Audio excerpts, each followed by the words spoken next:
أحبائنا المشاهدين، أحب أرحب بكم مرة تانية في برنامجكم علاجك في بيتك. والنهاردة الحلقة هتتكلم عن التمارين الرياضية. فحابة بالأول أرحب بضيفتنا النهاردة دكتور جويس، أهلا وسهلا بيكي. حابة تكلمينا النهاردة عن التمارين الرياضية، مش كده؟ إيه هي التمارين اللي المفروض نعملها لجسمنا أو بتعمل إيه في جسمنا؟ How does it help our... It helps many things, but let's start with the heart. How does it help our heart? As we exercise, it strengthens the heart because remember, the heart is a muscle. And so as we work out, walk, run, swim, those kinds of exercises, it actually helps our heart muscle to get stronger and it pumps better. And so the heart rate can actually decrease because it gets more blood out at one pump than they used to. And so that's why you find athletes with a heart rate very low, 60, 50, and even below that for some of them. So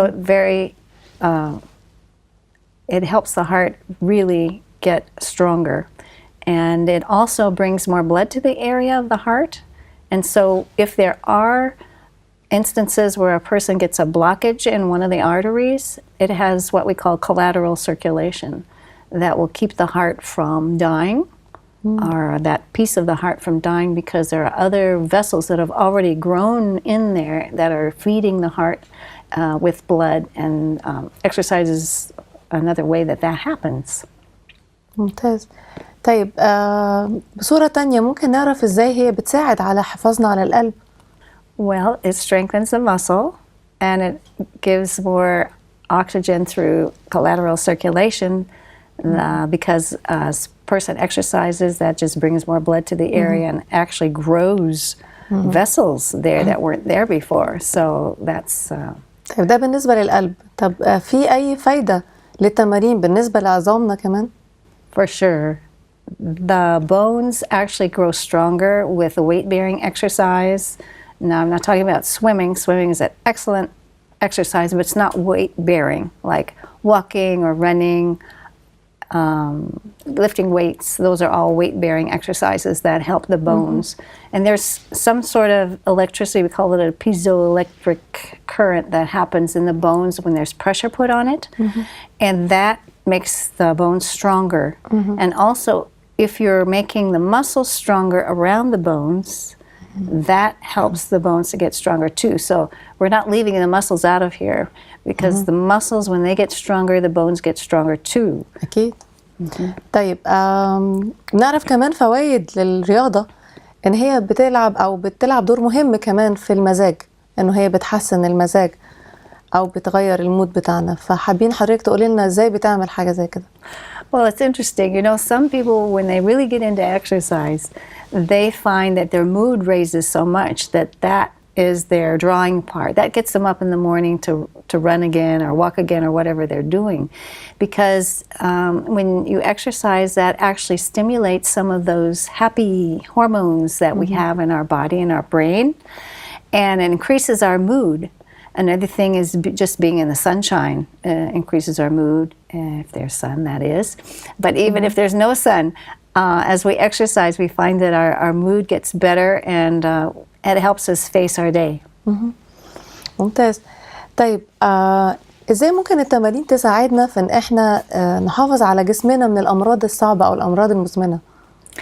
Yes, if we look at some of the chronic diseases that people have today, high blood pressure, type 2 diabetes, heart disease, as we kind of referred to, all of those things are helped with exercise. Because take the diabetic person, when that sugar that they're metabolized from their food and it's in their blood, if they don't use it up in exercise, then it's going to be stored in cells, and the way our body stores sugar in cells is to turn it into fat.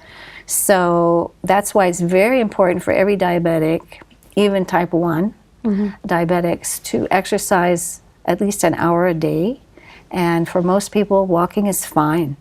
It doesn't have to be exerting yourself a whole lot, but walking, and that allows your muscles to utilize that excess sugar that's in the blood, and so it doesn't turn into fat. Because with a diabetic, the more fat cells they have and the more fat that are in the cells, the more medication they need, or the more their sugar is unstable. طيب حابة تعرفي لنا أكتر أعزائنا المشاهدين إزاي ممكن يتحكم كمان في الوزن بتاعنا الرياضة؟ إزاي ممكن تساعدنا إنه إحنا نوصل للوزن المثالي أو ما يكونش عندنا سمنة أو وزن زايد؟ Actually, we say weight, but it's actually not weight, because when you exercise and you get more muscle mass, your weight might not change. But you're going to find your clothes fitting differently. They're going to have more looseness around the waist and the thighs and wherever you're carrying your weight, because the fat is being used and then your muscles are increasing, and the muscles are lean and it gives you a nice shape. But the fat kind of gives us padding and it rounds us out. We need some of that, of course. But the weight may not change. So I tell people, don't worry too much about the scale. Worry about how you look, how the clothes fit you, and how you feel. Because even if you don't see a lot of change right away in your body, you start feeling much better. And that alone is worth getting on an exercise program. طيب حابين نعرف إيه التمارين اللي ممكن نعملها لو إحنا عايزين نعمل رياضة بالشكل صحيح؟ Well, there are many kinds. There's the weight bearing that we talked about. In fact, if a person really wants to lose weight, it's good to increase the muscle work, because muscles burn more than fat. So if you can use the muscles through, it doesn't have to be lifting a lot of weights, but even a can of soup, you know, with your arm at home is a way to use your muscles and to get the muscles to grow. Walking, riding a bike gets your heart going as well, but it's also using your muscles. Stretching is another thing we need to do just to keep ourselves limber and to not get injuries from our exercise. So all of those are important in their sphere. So we need to do all of those. Some more than others, and maybe not all of them the same day. طيب يعني مش معناها انه لازم نكون نروح لصالة رياضة علشان نلعب رياضة. ممكن في البيت كمان نقدر نعمل ده، او حتى بالمشي البسيط في الشارع ممكن يكون عندنا الفايدة من ممارسة الرياضة. Yes, very truly, we don't need an expensive gym membership. We can do most of it at home, a lot of it with our bodies. Our bodies, we can build our muscles up with just our bodies as well. And there are things we can do at home, things that aren't too strenuous, but yet actually give us great benefit. طيب حابين نقول لأعزائنا بقى إن إزاي يعرفوا يعملوا التغيير البسيط اللي ممكن يعملوه في حياتهم ويزودوا من الرياضة أو ممارستها في حياتهم. Well, I like to tell people when you drive, park in a place where you have to walk to wherever your destination is. And that's one way. It forces us to walk. If you don't have to drive, if a store or a shop or a visit that you're making is within walking distance, even if it takes you 15-20 minutes to do it, that's an excellent exercise. There and then back, it's fantastic. And by the way, you don't need to do, we recommend 30 minutes a day at least. That's sort of a minimum for most people. But you don't have to do those 30 minutes all in one go. If you have 10 minutes to walk at lunch, use it. And then maybe 10 minutes in the morning and 10 minutes after work. And that way you can kind of get your time in without making yourself crazy of trying to get it all in. ممتاز، لأنه ما نقدرش يمكن نوفر المدة على بعضها، ممكن نفرقها ونقسمها لليوم بتاعنا وحسب جدولنا اليومي نقدر نعمل رياضة برضو. And when you get to a place that has an elevator or stairs, take the stairs. That's another way to increase your exercise. And when you get up in the morning, it's a good time to stretch, or even before you get up. Before you get up, when you're lying in bed, you can stretch out your arms, stretch out your legs, and get up and kind of stretch out your back before you start running the rest of the day. And that's a good habit to get into, of stretching and keeping yourself limber. مرات حتى جسمنا هو لوحده بيورينا ان هو محتاج يعني يعمل الإطالة دي أثناء الصحيان من النوم، وده بيساعدنا ان احنا نبتدي يومنا بصحة أفضل. طيب حابين نقول على ازاي بيشيل من الأتعاب بتاعتنا الرياضة. عايزين بس تعرفي أعزائنا المشاهدين بأنه ازاي ممكن يرتاح جسمهم أكتر لما يلعبوا رياضة. احنا مرات بنقول بنتعب لما نعمل رياضة، بس احنا عايزين نعمل رياضة الصحيحة اللي ما نتعبش فيها، بالعكس نخفف تعب فيها. That's very true. And first of all, we need to warm up before we do strenuous exercise. Now, if we're going to be running, a good way is to start walking, get those muscles limbered up, start slow, and then start running slow, and then increase our speed as our muscles warm up. So cooling down is another way, is that after our exercise, we don't just stop like that, because that can make people feel dizzy. But we have to cool down gradually so that we get the blood circulation back into a normal sequence. Also, if we are doing something strenuous, we shouldn't do too many repetitions. We should start slow, build up, and gradually build up, because that's usually when we start getting pains, is when we do too much at once. We get enthusiastic and we do too many repetitions and we're fine right then, but the next day and the day after that, we're sore and we don't want to move. Actually, what would help us is to actually do just a few of those exercises that caused us pain the next day and the next day, because that uses the muscles again and kind of works out those spasms that are happening. يعني بنعود جسمنا عليها. طيب في من فوائد كمان الرياضة إنها بتساعدنا إن إحنا نتخلص من التوتر أو الضغط. That is for sure. That is for sure. It's and when you have those happy hormones and relieving stress, that's a great combination. طيب بنشكر حضرتك. ورجعنا لكم أحبائنا بعد الفاصل. نحب نعرف أكتر عن علاجات طبيعية أو أساليب طبيعية ممكن نخلي جسمنا في حالة أفضل. نرحب بيكي مرة تانية دكتور جويس. حابة أسألك أكتر عن حاجات بسيطة ممكن نعملها تتسبب في راحتنا لجسمنا. احنا كلنا بنحس بضغط مرات كتير من الشغل، في ضغوطات كتير في الحياة، يكون مسؤوليات كتير عندنا، إذا الناس متجوزين عندهم أطفال، فكل دي حاجات بتؤدي إلى الضغط النفسي ساعات أو الضغط الجسدي. فإزاي نتخلص من الضغط ده بطريقة بسيطة وسهلة في البيت؟ Well, we need to know what the effects of stress are. We feel stress, like you said, we all feel it. And the interesting thing about stress is that it makes every condition of our life worse. So it's important to know how to handle stress. We all have it, it's not going to go away. And so our main focus is then, how do we handle it? How can we meet it with a good attitude and not let it cause problems? For instance, stress is related to heart disease. It's related to stroke, high blood pressure. A lot of times the blood pressure is high because of emotions. Makes people eat and then they get obese. Type 2 diabetes is partly due to stress, and it certainly makes the disease worse. And it lowers our immunity. In fact, they're thinking that now probably cancers can come because of stress too, when people are under a lot of stress. And depression comes with that as well. In fact, one of the doctors who is an internist, that means he takes care of the internal organs of the body, and he read in one of his medical journals that a third of the people who come to see a doctor are depressed. And he thought about his own patients and he said, I wonder if it's true for mine. So what he did, he developed a 6-question questionnaire about depression and gave it to his patients when they came, just to check how they were doing.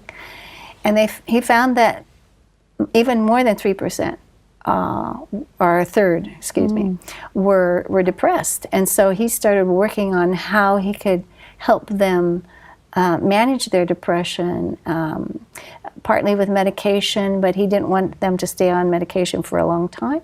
And so he helped them with their lifestyle, what to eat, how much rest to get, how to handle stress, all of those things which impact depression, and help them work through those things and actually be able to manage their depression and get undepressed and unstressed, and then not have to need medication too.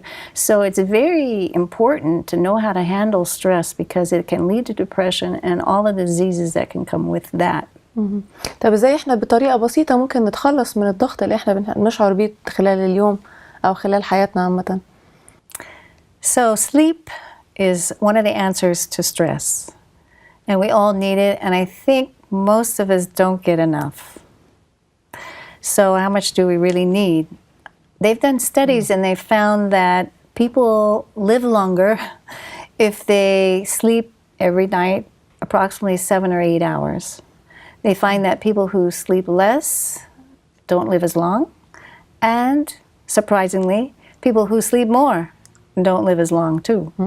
So it seems like the gold standard for sleep is 7 to 8 hours a night. So it's really a good goal to reach for. And it also depends on when you start your sleep. لسه كنت هسأل حضرتك امتى نبتدي نومنا؟ طيب لو هي 8 ساعات أي 8 ساعات؟ So we want to make sure, and this has to do with the brain chemical called melatonin, because melatonin rises through the day, and about 4 o'clock it starts to really rise, and it reaches its peak at about 2 o'clock in the morning, and then it starts to come down the other side and disappears maybe 6 or 7 in the morning. So if we were living back in the days when we didn't have electricity and didn't have electric lights, we'd go to bed with the sun and get up with the sun in the morning, and that way we could have all those peaks of the melatonin that would give us very restful and very good sleep that would be restorative. But now we stay up too late. So we're finding that if we sleep at least 2 hours before midnight, in other words 10 o'clock, if we can get to sleep by then, we get at least 4 good hours of sleep. I mean, this is restorative sleep, sleep that helps us handle stress.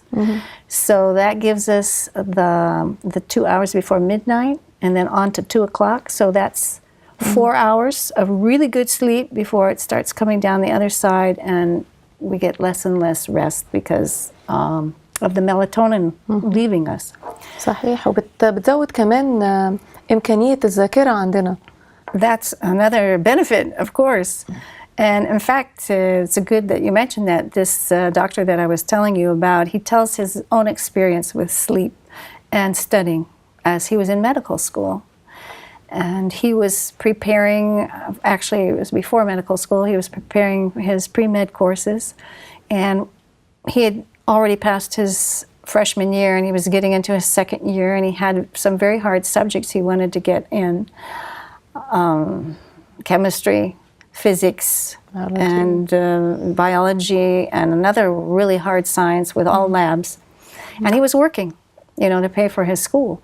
So as he talked to his advisor said, I don't think you can take all these hard courses and get good grades. And if you want to get into medical school, you really have to get good grades.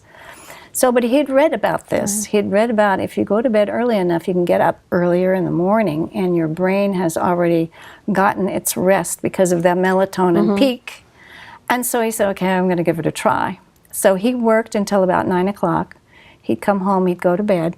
He'd wake up at 4 o'clock in the morning, and he said, for him, it was really a good time because nobody in the dorm was playing music, coming by, disturbing him. He had really good study time. He had his devotional time with God. He had his exercise time and his study time.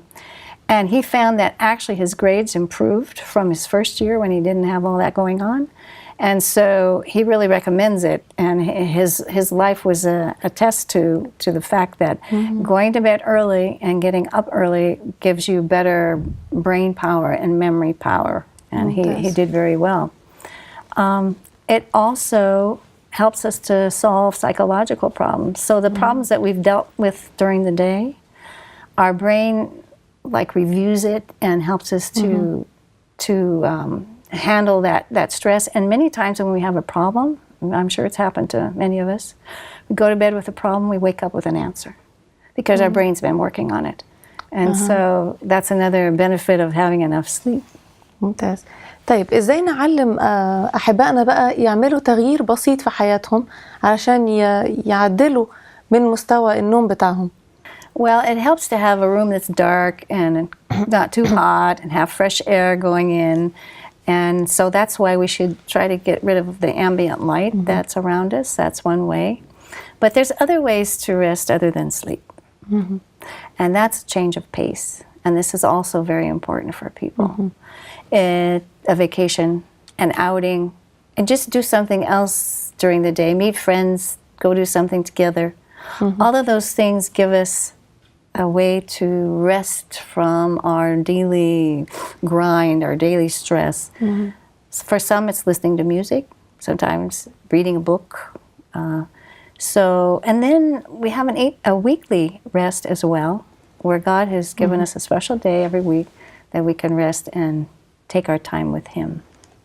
تمام. طيب في حاجات تانية زي ما حضرتك ذكرتي دلوقتي ونوهتي عن وجود الله في حياة الإنسان بيديله لوحده راحة، وجود الإيمان في حياته بيخليه مرتاح. ممكن يعني تضيف لنا أكتر على الجزء ده، لأنه أنا واثقة إنه حضرتك تقدري تدينا بعمق عن الجزئية دي. So meditation and prayer, yes, these are very important too as far as restful, because it takes you away from your problems and it focuses your eyes on God. And of course, when we focus on God and we trust in Him, a lot of those problems will take care of themselves, because we take care of what we can do, but the things we can't take care of, we need to give to God. وده كمان بيساعدنا إنه إحنا مش بس بالراحة الجسدية بالنوم ممكن نرتاح، إحنا كمان ممكن بالثقة في الله إنه هو هيتولى كل احتياجاتنا ورغباتنا في الحياة. دي كمان هتساعد إنه إحنا نتكل على ربنا أكتر ونسيب كل الأحمال عليه، وفي الحالة دي إحنا هنكون مرتاحين. And also a big stress for our lives is when we carry a grudge against somebody and we don't forgive them. And so this is another thing we need to do now. Doesn't come from inside of us because we have difficulty with that. But when we ask God to help us forgive someone, it really takes so much stress away. So we really have to ask God to help us with that. أكيد. And another thing is to, instead of thinking about all the things that are stressing us, is to think about things we're thankful for. And this is another thing, if we think in gratitude instead of complaining, it's going to lower our stress tremendously. أكيد 1,000,000%. وهنا أحبائنا نحب بس نأكد عليكم إنه مرات بيكون الراحة بتكون من خلال النوم، والأكتر بتكون من خلال الاتكال على الله، وإنه نترك له هو حياتنا يتحكم فيها. كمان بإنه إحنا نكون غفورين وشكورين على كل الحاجات اللي عندنا في حياتنا. خلينا نتعلم زي ما تعلمنا إنه هننام بدري شوية وهنصحى بدري كمان. خلينا نستغل الفترة بتاعة الصباح دي في تأمل مع الله والصلاة من أجل حياتنا الجديدة أو اليوم الجديد اللي هو بيديه لنا، ونشكره على الحاجات الكتير اللي هو بيديها لنا في الحياة. وفي نفس الوقت نكون جاهزين نغفر للي بيخطئوا أو بيذنبوا في حقنا في شيء أو بيضايقونا في أي حاجة في حياتنا، لأنه ده فعلا هيشيل كتير من الأحمال اللي موجودة وبتسبب ضغط علينا في الحياة. أتمنى لكم تكون عندكم راحة في حياتكم جسديا ومعنويا ونفسيا، وأتمنى أنه أنتوا كمان تكون عندكم فرصة أنه تفكروا دايما في الحاجات الإيجابية اللي ممكن تساعد لكم أوقاتكم وتعطيكم راحة من أي ضغوط ممكن تتعرضوا ليها في الحياة. وإن شاء الله في حلقات كمان جاية هنتعلم عن حاجات أكتر من الطبيعة ممكن نشيل بيها وجع أو ألم أو نعالج بيها أنفسنا. خليكم معنا في الحلقات اللي جاية ونحب نشوفكم. افتكروا دايما أنه تتابعونا على الإيميل اللي بيظهر قدامكم على الشاشة، ونشوفكم في حلقات جاية بإذن الله على خير.